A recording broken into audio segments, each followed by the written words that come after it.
السلام علیکم ورحمۃ اللہ وبرکاتہ۔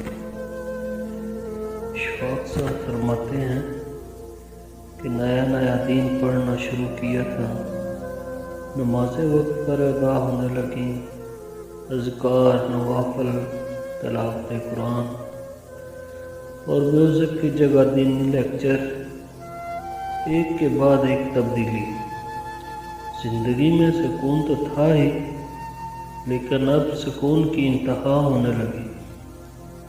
تشکر سے دل بھر گیا۔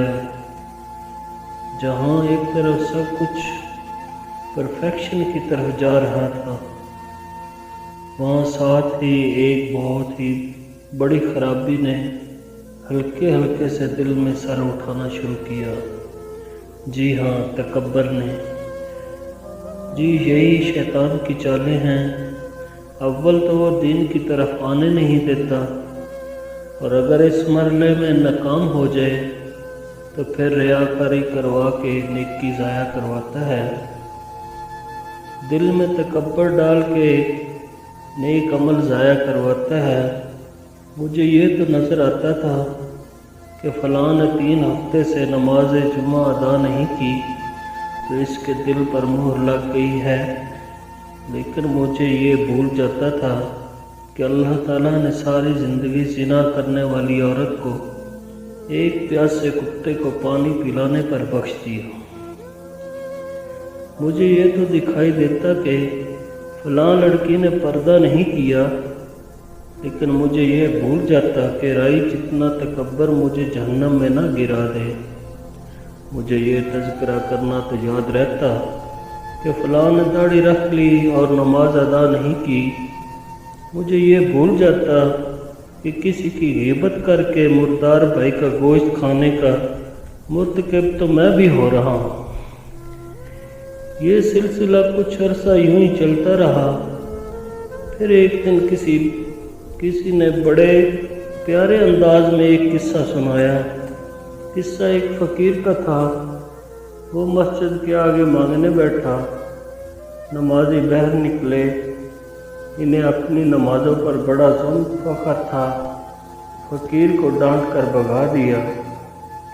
وہاں سے اٹھ کر فقیر مندر چلا گیا۔ پجاری باہر آئے تو اس کے ساتھ وہی سلوک یہاں بھی ہوا۔ تنگ آ کر وہ شراب خانے کے باہر جا کے بیٹھ گیا۔ جو شرابی باہر آتا وہ اس کو کچھ دے دیتا، ساتھ میں دعا کا کہتا کہ ہم تو بڑے گنہگار ہیں، کیا پتہ تجھے دیا ہوا ہی ہماری بخشش کا باعث بن جائے۔ مجھے سمجھ آ گئی تھی کہ گناہ کر کے شرمندہ ہونا نیکی کر کے تکبر کرنے سے بہتر ہے۔ یہ قصہ میرے لیے ٹرننگ پوائنٹ ثابت ہوا۔ آج ہم سب کو اپنے آپ کا جائزہ لینے کی شدید ضرورت ہے۔ ضرور عمل بالمعروف و نہی عن المنکر کریں، لیکن ججمنٹ کا کام اپنے رب کے لیے چھوڑ دیں۔ نیکی کا کام دل میں امت کا درد اور محبت لے کر کرنے سے ہوگا، اپنے آپ کو باقیوں سے افضل سمجھ کر نہیں۔ کانٹے بچھا کر پھولوں کی توقع کیسے کی جا سکتی ہے؟ نفرتیں پھیلا کر محبتیں کیسے سمیٹی جا سکتی ہے؟ دوسروں کی صلاح ضرور کریں، لیکن اپنے رویے پر کڑی نگاہ رکھنا نہ بھولیں۔ دوستو، اگر میری یہ ویڈیو آپ کو پسند آئے تو پلیز لائک ضرور کریں اور میرے چینل دیسی مول HD کو سبسکرائب کرنا نہ بھولیں۔ شکریہ۔